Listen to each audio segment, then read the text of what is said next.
महाराष्ट्रात विधान परिषदेच्या निवडणुका होत आहेत. त्या निवडणुकांच्या पार्श्वभूमीवर महायुतीमध्ये रणकंदन सुरू आहे.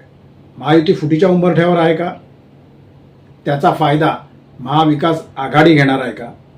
आणि मैत्रीपूर्ण लढतीच्या नावाखाली भारतीय जनता पक्ष आणि राष्ट्रवादी काँग्रेस पक्षाचा अजितदादा पवार गट हे दोघं एकत्र येऊन शिवसेना शिंदे गटाला शह देणार आहेत का? या संदर्भात आजचा व्हिडिओ आहे. कुठेही जाऊ नका, शेवटपर्यंत बघा. नमस्कार मित्रांनो, ऑफिशियल अजय निकतेमध्ये आपणा सर्वांचं स्वागत आहे. महाराष्ट्रामध्ये विधान परिषदेच्या निवडणुका होत आहेत. 17 जागांसाठी या निवडणुका होत आहेत. 16 जागा आणि 1 जागा म्हणजे एका जागेवरती पोटनिवडणूक आहे, ती नागपूरमधली. पण या 17 जागांवरती महायुतीमध्ये प्रामुख्याने मोठ्या प्रमाणावरती रणकंदन सुरू आहे. अक्षरशः लढाई सुरू आहे असं म्हटलं तरी हरकत नाही. या जागा महत्त्वाच्या आहेत. त्या कुठल्या आहेत त्या पहिले आपण बघू. त्या आहेत ठाणे, नाशिक, जळगाव, यवतमाळ आणि सर्वात महत्त्वाची जागा म्हणजे छत्रपती संभाजीनगर. या जागेसाठी किंवा या 5 जागांसाठी वाद सुरू असण्याची कारणं अशी, या 5ही जागांवरती भारतीय जनता पक्षाने आणि शिवसेना शिंदे गटाने आपला प्रमुख दावा सांगितलेला आहे. या जागा सोडायला कोणीही तयार नाही आहे.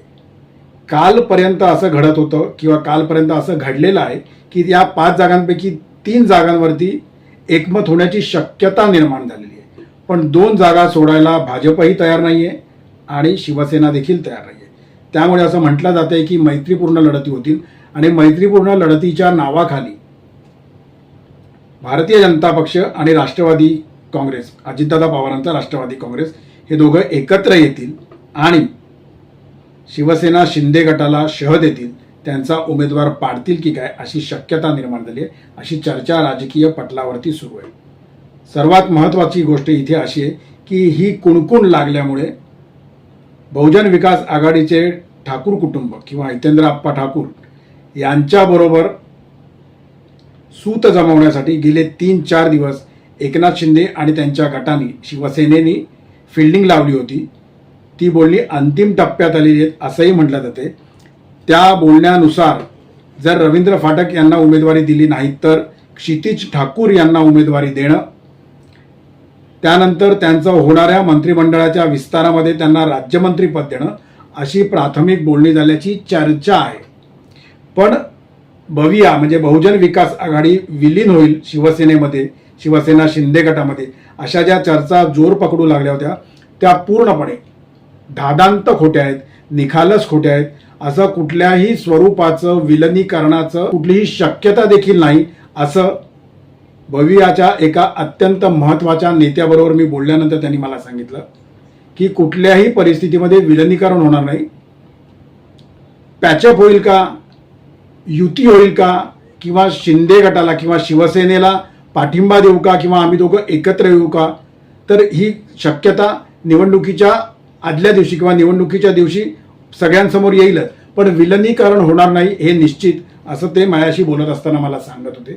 त्यामुळे जर का राष्ट्रवादी काँग्रेस आणि भाजप एकत्र येऊन मैत्रीपूर्ण लढतीत शिंदेंना शह देणार असतील, शिवसेनेला शह देणार असतील, तर महाविकास आघाडीतला एक पक्ष किंवा महाविकास आघाडीतला एक घटक किंवा महाविकास आघाडीला ज्यांनी पाठिंबा दिला होता त्या भवियाला बरोबर घेऊन शिवसेना शिंदे गट देखील त्यांची वेगळ्या प्रकारची काही गणितं खेळतोय का, आणि या सगळ्याचा ज्याला म्हणता येईल की या सगळ्याचा एक रिपरकेशन म्हणून महाविकास आघाडी देखील 17च्या 17 जागांवरती आपले उमेदवार उभे करणार आहे. त्यांना अशी अपेक्षा आहे, त्यांची अशी इच्छा आहे की महायुतीमध्ये जर का काही बेदिली माजली, अविश्वास निर्माण झाला तर त्यांच्या काही मतांमध्ये फूट होईल आणि महाविकास आघाडीला ती मतं मिळतील आणि महाविकास आघाडीच्या निवडून येण्याच्या शक्यता आणखीन मोठ्या प्रमाणावरती निर्माण होतील. त्यामुळेच महाविकास आघाडी शिवसेना शिंदे गटाबरोबर काही ठराविक जागांवरती हातमिळवणी करेल का? राष्ट्रवादी काँग्रेस, अजितदादा पवार गट आणि भाजप एकत्र येऊन शिंदे सेनेला शह देण्याचा प्रयत्न करतोय का? छत्रपती संभाजीनगरमधल्या जागे संदर्भात काय होईल?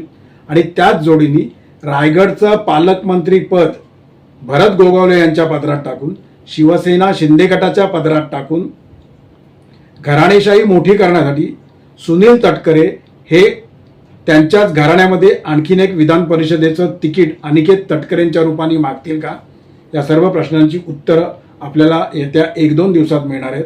पण जी चर्चा गेल्या 2-3 दिवसात सुरू आहे त्याच्यामुळे दिल्ली वाऱ्या ज्या महायुतीच्या नेत्यांच्या वाढल्या आहेत त्या खरोखर तशा होणार आहेत का? जी चर्चा मी म्हणतोय त्याप्रमाणे महायुती खरोखर फुटीच्या उंबरठ्यावरती आहे का? का हे सगळं एक वेगळ्या प्रकारचं गणित, एक वेगळ्या प्रकारचे मेसेज आणि मवियाला कुठल्याही परिस्थितीत दूर ठेवण्यासाठी ही ठरवून खेळलेली महायुतीतल्या 3ही पक्षांची राजकीय चाल आहे का? 2 दिवसात आपल्याला हे कळेलच. आजचा व्हिडिओ केवळ याच संदर्भात होता. या व्हिडिओवरती मी आपले कमेंट अपेक्षित करतो. आपल्या प्रत्येक कमेंटला उत्तर देण्याचा मी प्रामाणिक प्रयत्न करत असतो. त्यामुळे या व्हिडिओवरती देखील आपण कमेंट करा. तोपर्यंत आपली रजा घेतो. धन्यवाद.